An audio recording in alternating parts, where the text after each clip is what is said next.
Andriamanitra mila mampianatra atsika fa tsy izay ataony amintsika kory ny tena manandanja indrindra fa hoe ny mahisy azy mihitsy amin'ny fiainantsika. Ary izy tsy andehana lavitra atsika zany mihitsy raha mbola manana azy foana isika fa manana mihoatra ny ampy isika ary mila matoky an'Andriamanitra isika. Ninona mitranga ka na mety ho jerena tsara zany na tsy, na mety ho ela mihoatra izay itiavako azy zany, na ho takatra zany na tsy, Andriamanitra dia zavatra tokana ihany, sady Andriamanitra tsara izy. Tsy hiova ho zavatra hafa zany mihitsy izy, sady tiany ianao, tia tsy misy fepetra izy, tsy manana afa-tsy-drafitra tsara eo amin'ny fiainanao sy ny izy, fa mila hainao koa fa tsy manome antsika izay tadavintsika foana koa izy, fa manome izay ilaintsika foana kosa izy. Dia haiko zao fa sasany manareo izay ety ambony aty dia milaza hoe madama, za tia metaka anao. Ahoana ary no hitenenanao izay zavatra mitranga eo amin'ny fiainako amin'izao hoe mbola atsara ihany zany. Zaho tsy asoanao tokoa raha mity manao toetra ratsy ianao dia ngonongonona, mitaraina, sy manome tsiny, manao fialatsiny foana. Fa raha hoe ianao eny ary Andriamanitra, tsy haiko izay mitranga amin'izao aloha fa te hianatra. Raha nanakirotana ny tenako sy hoe azy anoko afaka varavarana. Zavatra ataonao amin'ny fiainako izao no ny antony manokana izay tsy takatro akory, dia miangavy, ampio mba tsy handositra anao. Za zao nivavaka izay tena maro mihitsy Andriamanitra raha ilainao, fa tory eo amin'ny alitara fa aza velana lavitra anao mihitsy. Satria za te havita ny fiazakazahako sady te hamitsy any am-pifaliana.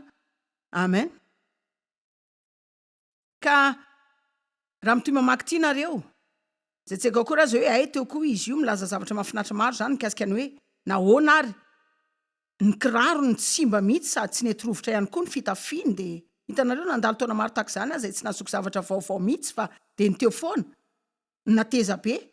Dia azonareo tsy tsika ireny fotoana ireny nefa ny marina dia hoe rehefa manao jery totika azy ao ka mijery ireny taona ireny tamin'izay izay tena sahirana arabola, Andriamanitra nandray tanana anay. Tsy mba tary zany ny fandoavany faktiora. Na izy izay nilaiko ho anjanako teny foana na dia mila nakany amin'ny garazy ary nanao asa matetika tany. Ny aina tahotra maro satria tsy nahay natoky an'Andriamanitra. Fa Andriamanitra nanana eno kely angia zao, Andriamanitra mila namela andalo zany mba hampianarany any fomba fatokiana azy ny amin'ny arabola, satria raha tsy nandalo zany eny taona izany tsaroko tsara mihitsy, tena efa ho lasa dala mihitsy nanao izay noko an'Andriamanitra ny amin'izay ilaina izao hitondrana ny asa fanompoana indray andro.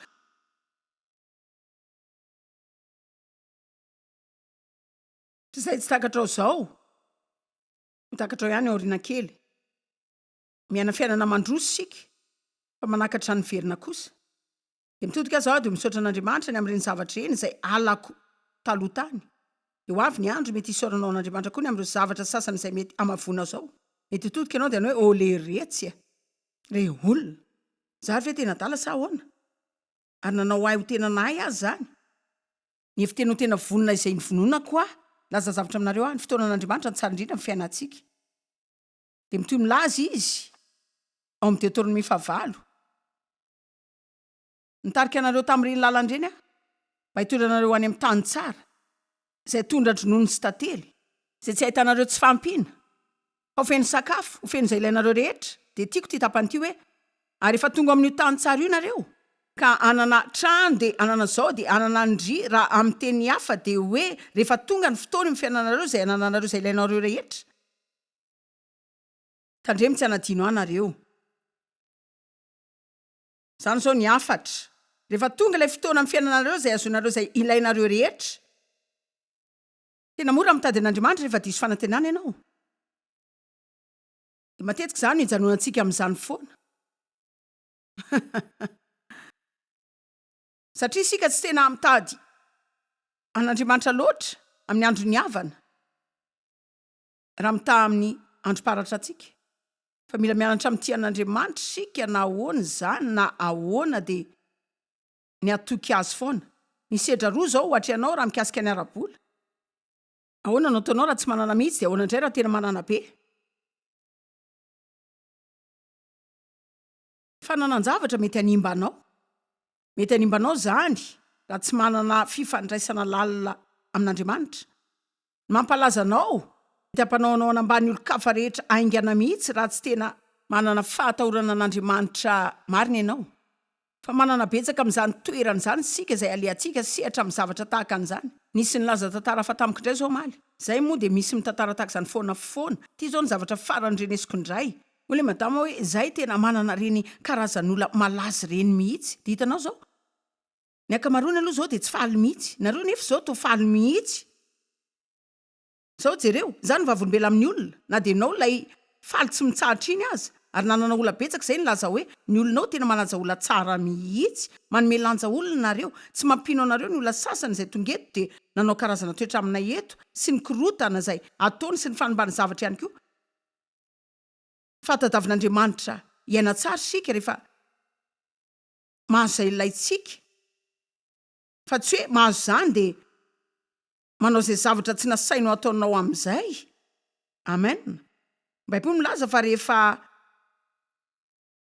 miaritra fakapanahy sika Jakoba 1:12 rehefa avy miaritra fakapanahy ianao de azo satroboninahitry ny fiainana zao inona ry satroboninahitra io zao raha lalinao kely zany avy amin'ny tenin'ny angany zany de midika hoe famatara-panjakana de toy reny zavatra azony mpiazakazaka avy nandresy ireny zany karazany zavatra zay azony olona tamin'ny fandreseny tamin'ny fanatanjahantena de mahazo marika famantarana izy ary zany de toy reny badge reny de sainy kokoa zany hoe omena azy reny toy ny hoe fahafahana miditra amin'ny toerana manokana zay tsy tokony hatafiditra azy akory raha miteny hafa manome fahafahana azy zany ary milaza aminareo tsy misy zavatra tsara tahaka zany hoe mahita ny fitsinjovan'Andriamanitra ny fiainanao zany mahita azy manao zavatra ho anao zay tena hainao sady hainao ary hainao sady tena hainao fa hoe Andriamanitra tokoa zany ary tsy misy afa-tsy izy no afaka manao anao amin'izany toerana zany tsy mila miady akory ianao azony zany tsy mila mandainga ianao azony zany tsy mila manao kilalao ianao mba azony zany tsy mila sitraka amin'olo ianao vao mba azo an'izany sokafan'Andriamanitra ao anao zany varivarana zany satria ianao dia natoko tao aminy ary rehefa miaritra io zavatra lalovantsika io sika ary na de tena isan'ny mafy indrindra zany de ataotsika zay asain'Andriamanitra ataotsika ao amin'izany fisedrany zany de Andriamanitra no menome antsika zany karazam-pahafany zany re olona zany ny fiainana tena mamy tsy tia mijery an'Andriamanitra manao zavatra ao anao ve ianao zay tsy hain'olona ho atao mihitsy za zao mety ho nahazo lesona mafy tamin'izany mihoatra ny zavatra rehetra mihitsy karazam-pitsapanina no andradrainao hitsapanany fiainanao ndao sika mba tena vona de tena ivona tsotra fotsiny misy karazany fitsapana zay mety ho lalovantsika iny milalan'ny fisandratantsika averintsika rehetra hoe ety an-dalam-pisandratana ndao verina indray ety an-dalam-pisandratana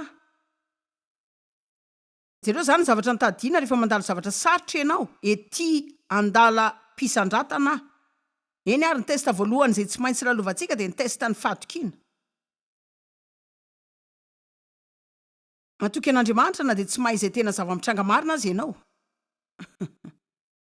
mihoatra noho ny teny hoe tsy takatro zany nahoana Andriamanitra nahoana roviana Andriamanitra roviana sokafa ny vavanao de lasa hoe Andriamanitra matoky anao tena marary mafy zany ary mila tsy ho zakako mihitsy fa misafidy ny atoky anao ary tsy anao zay kajikajiny zao za tena dalana fitadiavana antony foana taloha fa tsaroka Andriamanitra ny teny tamiko fa mila manadino zany mila ajanonao ny fikajikajiny zavatra satria arakaraky ny anaovanao zany kajy zany de vao mainka ampikorotana anao koa raha zao nanketo zao moa no manao hoe firy aminareo ary zao no mandalo fikorotanana amin'ny fiainanareo am'izao tena manome toky anareo fa mety andratra ny valy mitsangatanan'ny olona eto hitanareo ny marina de hoe ianao tsy mba hikorotana izany raha tsy tafalatsaka anaty kajikajy tsy latsaka zany ianao aza mitondra ny saina iodina de iodina de iodina zany ino zamitraka zany tsy takatro zamitraka zany tena tsy takatro tsy azoko zany nahoana Andriamanitra nahoana roviana Andriamanitra tsy azoko zany nahoana ara zany hery zany no etsikila zany hoe Andriamanitra za tsy mahay zay mitranga fa ianao malala de matoky ianao ianao efa nilaza fa tia sady manana hevitra iheverana fa zay mety ilaiko ianarana eto mba asio hoe aingana mba hidirako amin'izay hevitra avitra ao zay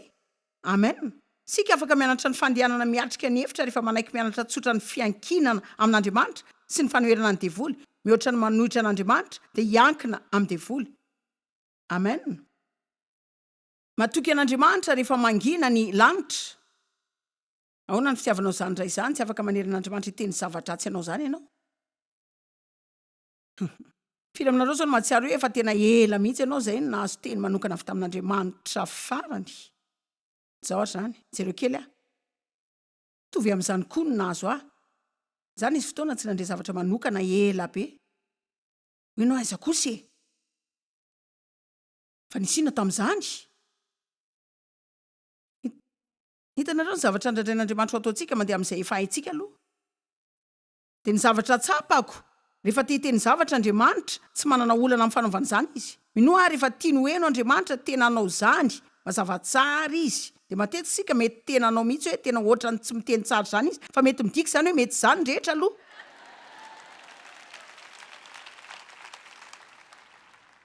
Fa tsara aminao koa ny mahalala izany zavatra izany.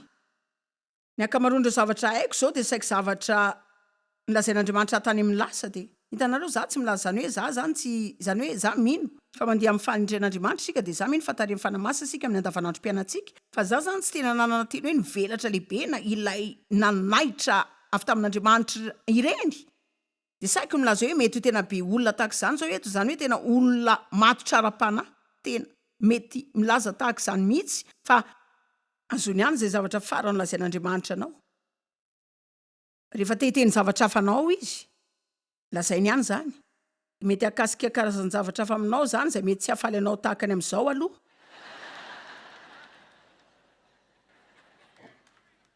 Ahoana indray ny amin'ny testa fiarovana? Ireo olona, Filipiana 4:7, aza matoky ny nofo.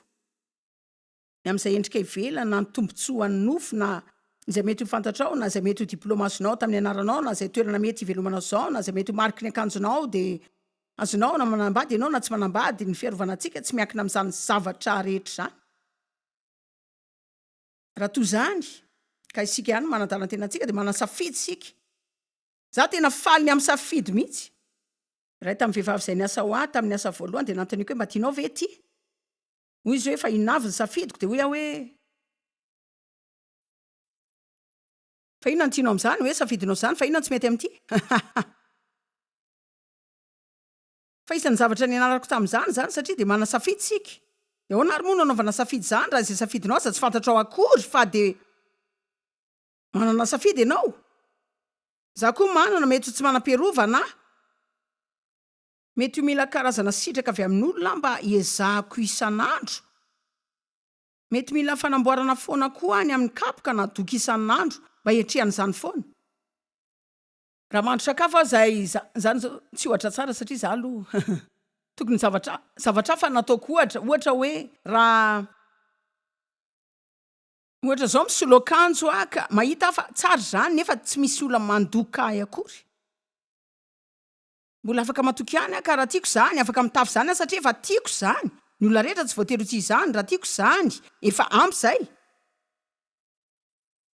Hitanareo ny mampahafinaritra izany rehefa tsy mila mirona amin'izany sika satria ny olona rehetra tsy voatery hombantsika amin'ny fandokafan'ny foana. Ireo olona tsaroako aho tamin'ny nanomboka nanao izao fivoriana izao tena minoana reo fa tany nanana tany amin'ity refity izy. Za zao dia nivoaka teny Kalamanjana taloha tamin'ny voalohany aho nahazo ola 7 tamin'ireo ihany nazoko niaraka tamiko. Afaka miteny anareo tena mafaly zany aloha dia havana amin'ny alina. Fa za koa mbola nanana alina maro fa tsy tena olona faly tamin'izany loatra taloha tamin'ny trangano izany. Ny hafaliako moa dia tena ny feheziny izay hitako teo anoloako teo, fa tena natsiaro ny ozongozona dia tsaroako tanaty fivoriana izay hitanareo ireny ilay mandeha amin'ny fiangonana no andro ireny. Dia hitanareo fa sarotra rehefa ety ambony ety ianao dia mahita olona matory. Tena mafy rehefa ilay hoe ireo olona tena faranako ty fa te hivoaka eto angamba ireo tolo reto. Fa tena mafy koa izany hoe ny vehivavy izany ianao dia mivoaka ka tsy misy olona ao am-piangonana malala hoe vehivavy no hivoaka eo dia betsaka ny lehilahy mivoaka avy eo za na hijantranga izany. Za koa izao tsy mahafinaritra mihitsy. Fa ianareo ny farana ampianaran'Andriamanitra? Niza olona miasa ambony pilipitra no kely ty.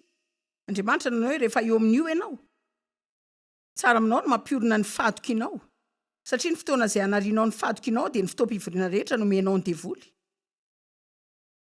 Amen. Ka za tsy mitsara na hoe mitory tsara na tsiny amin'izay ataonareo.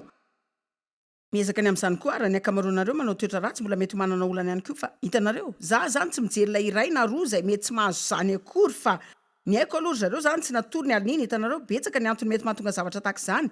Fa raha tsy miampina ianao dia raisinao adidinao foana izany. Dia eo koa ny testany fandavana. Wow. Za aloha tsy mahita zavatra marary tahaka izany hoe ny lavin'olo izany dia ireo izay tianao anaiky anao. Sika samy tia ahatsiaro manandanja daholo. de misy olona zao ato am'ty hevitra ity zay mety mbola mijaly satria indray mandrenao tsy mainy fomba tena itiavana anao fa tsy tenenao loatra zany fa manana olana izy ireo tsy hainy hoe ahoana ny fomba anomezana zay ilainao. Mety ny tompo tamin'nytranga zay tsy nanekeny lehibe anao ianao na ianao natao kilalao na azonareo mety ho nanana tsy fahafana ny anatra ianao na mety ho karazan-javatra hafa na mety ho zavatra hafa mikasika anao koa zay tena nambaniny olanao ka nomezany anao ary de voaratra be ianao tamin'ny fiainana sady lavina ihany koa fa laza zavatra aminareo Andriamanitra tsy mba manilika anao zany. Ianao tsy mba hilika Andriamanitra zany de tiako ny lazain'ny Baiboly mikasika an' Jesosy ny vato zay no lavy ny mpanao trano no lasa vato fehizoro indrindra. Raha am'teny hafa zany Jesosy nandalo zay tsy maintsy lalovany mba hakatoavana an'Andriamanitra de nahazo ny baditra-panjakana izy aveo. Amen. Ka de nanana fahafahamiditra amin'ny toerana manokana izy. Amen. Zany ny testan'ny fandavana ry olona. Za mino fa isaky ny manao ny tafiky ny fandavana ny devoly zany hoe fandavana mangirifiry mihitsy zay mandratra ny fihetsem-ponao zany zao de milohan'ny fisandratanao mihitsy. Manmihoatra anareo tam'za feno fanamasina tany amin'ny taona 70 tany de natsoan'Andriamanitra mpianatra de nampianatra baiboly an-trano de natao zay lako to amin'ny fiangonako sy nafoizako ny namako rehetra. Tena tsy sakatro zany taloha fa tsy nalala mihitsy azy zay tena nitranga marina tamiko.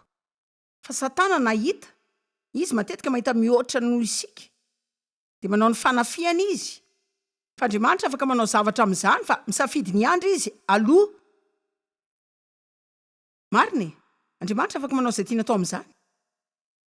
Izy tena afaka nahita ny Joba avy tamin'ny tranga zay efa nisy mialohan'izany fa miandry izy. Satria ny zavatra zay nataony tao amin'ny Joba zay nanomanany azy ny amin'ny fisondrotany. Joba zao very betsaka fa rehefa nahavita ny fitsapana izy Andriamanitra nanonitra azy avroeny mihoatra noho zay iveriny taloha. Halleluja. Re olona tsaroako ny firiny zany. Ny antson'olona anay zany. Ka nazananay hoe tena mandeha lalina sy maditra loatra hono zay.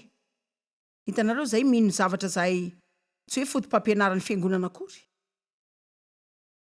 Ka na zany zay mangina na mandeha ny angina zany de safidy ihany ho hafa de nandeha zay ka rehefa nandeha zay de very namanay rehetra fa zany aloha de zavatra tena naharary mafy tokoa tam'zany.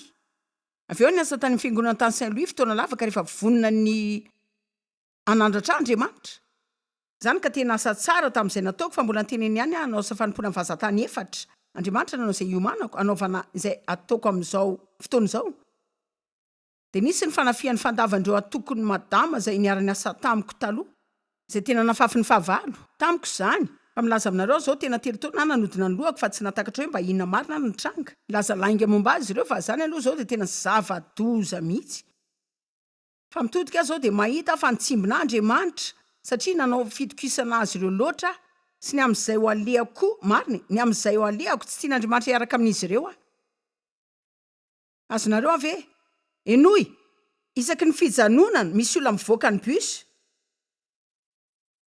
Enonareo ve de matetika rehefa mandeha any ho any ianao misy fijanonana eny amin'ny lalanao de tsy sakatrao zany fa fijanonana ihany za satria Andriamanitra manala olona ao amin'ilay bus satria tsy ilaina mandeha any amin'ny toerana manaraka isy anao izy. Sady tsy olona ho mety aminao ihany koa izy ireny. Zany koa izany testa zay ilaina ahafahanao de ny famelana an'Andriamanitra nala olona eo amin'ny fiainantsika de izay manapozina antsika. Ka itokisantsika azy. Sady fantany koa izay ataony. De hoana ny amin'ilay oriko Jodasy zany. Mba hitanareo ve ny amin'ny Jodasy 2:12 namadika an' Jesosy tamin'ny orika. Zany aloha de tena tsy fanajana mihitsy. Nakany an-tsaha de nanorika azy. Ilay ray izay oroako de izy no samborinareo. Manana izay mamadika antsika daholo sika. Olona izay nitokisanao ny teny tsy ambaratelo taminao. Olona izay nitokinao no namadika anao de nifosanao sy ny lazalainga mikasika anao. Ary tsy manao izay antarana akory na mampalailo anareo fa ny tenanareo fotsiny hoe sy ny zavatra atrehanareo zany ka ao anatin'izany mbola hitavana amin'ny atoandro nareo dia milaza aminareo fa ny fiarahana amin'Andriamanitra tena mahafinaritra zany ka tena mahagaga tena mahafinaritra zany fa mandangy aminareo koa ray laza hoe zany ihany fa tsy hoe hiatrika zavatra sarotra mihitsy nareo eny an-dalan'ny eny dia mila mianatra no izany foana na amin'ny fotoan-tsarotra na amin'ny fotoana ny famorana tokony ho tanjontsika dia ny lamina na anaty tafiotra aza mba nampiola ve zany androany jereo mihoatra ny zavatra dia ahita olona afaka amin'izany test zany dia ahita lalana any anefitra dia anao izay nasain'Andriamanitra nataony dia misy zavatra ray koa izay tiako lazaina anareo mikasika an'Andriamanitra nefa raha tsy afaka ny fanadinanao ianao dia mbola anao izany verina foana dia verina mandra-pafaka izany ka mety ho tsara aminao ny lefitra dia manao zany amin'ny fomba an'Andriamanitra dia ahoana ny amin'ny testan'ny famelan-keloka enareo amin'ny ve firy aminareo sao no maheno zany taraina malefaka izany zao hitanareo ny marina ampahitsiana zany zao mety ho isan'ny zava-dehibe indrindra zay atrehantsika amin'ny fiainana dia ny fahafana mamela olona ireo izay nandratra antsika dia tiako zay nolazain'i Jesosy hoe raha hoe mamela ny elo fatifatana izay ataony ny tena marina tamin'ny resakio dia rehefa mandratra antsika ny olona amin'ny akabeny manao toetra mifanaraka amin'ny hirifirina izy na zay tsy mety vokatra zany io dia tsy hoe dia tena tanjona anao izay ampalelo antsika loatra zany fa saika tafiditra tao anatin'ny fotoanandro ratsy ho azy ireny sika ka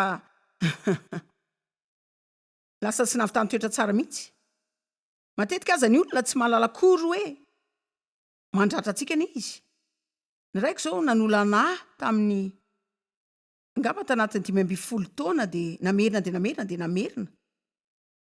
rehefa teo amin'ny 9 taona ny izy ka efa akaiky hifona dia resaka fotoana zany zao toreny hoe naninona zao raha mba nanao alolo zany Andriamanitra fa tena nijery ahy izy dia niteny tamiko hoe sady ninoko zany teniny zany hoy izy hoe za tsy nanan-kevitra mihitsy hoe zay nataoko taminao ange ka tena nandratra mafy anao fa ila zavatra aminareo zany tena iny fa diso izy fa ny fomba nitaizana azy sy ny ankamaroan'ny tranga izay hitany tao amin'ny fianakaviany dia saika nanova ny fisainany fa iny hoe tsy netsy zany fa tsy tena nanao zany ho tanjony zany izy hoe andratra dia haiko fa ohatra ny adaladala zany fa ny olona mandratra antsika avy amin'ny mahafahafa azy sy ny tsy fetezany ary avy amin'ny hirifiry eo amin'ny fiainany raha tsy zany Jesosy tsy teny zany mihitsy hoe raha hoe mamelany io ny fatifatana izay ataony dia mety ho tena sarotra zany zao fa izaho tena mino mihitsy hoe tian'Andriamanitra hitombo ara-panahy sika hatrany amin'ny fahalalantsika kokoa mikasika ny ataon'ny olona amin'ny tenany rehefa mandratra antsika izy mihoatra n'izay ataony amintsika marina amen haiko aloha fa tena lalan-kely zany ary mila fotoana koa ny atongavantsika any fa tena zany mihitsy ny nolazain'i Jesosy tamin'io tsy takatra izy ireo zay ataony amin'izao tsy malala izy ireo hoe manombo ny mpamonjy zao tontolo izao izy tsy fantany mihitsy hoe iza tsy nananevitra ny hoe nandevoly aza tsy nala hoe inona io ataony io raha mba taka ny mantsy izay nataon'i Jesosy teo amin'ny azo fijaliana matokia satria izao aloha efa tary efa latsaka ny rany dia efa voalohany vidiny dia tena afaka mandrakizay isika amen dia jereo kely fa hiteny zavatra aminareo rehefa mahavitsy zany amin'ny lalan'ireo zavatra izay lalovanao zao ianao ka sandratr'Andriamanitra amin'izany sady ampiasainy koa dia efa tara loatra ho an'ny devoly ny anao zavatra mikasika an'izany satria raha vao misandratra ianao ka mahazo ny diplomanao ka mahazo ilay baditra mpanjakanao tsisy olo afaka nala zany tsony aminao marina dia reo Andriamanitra androany amen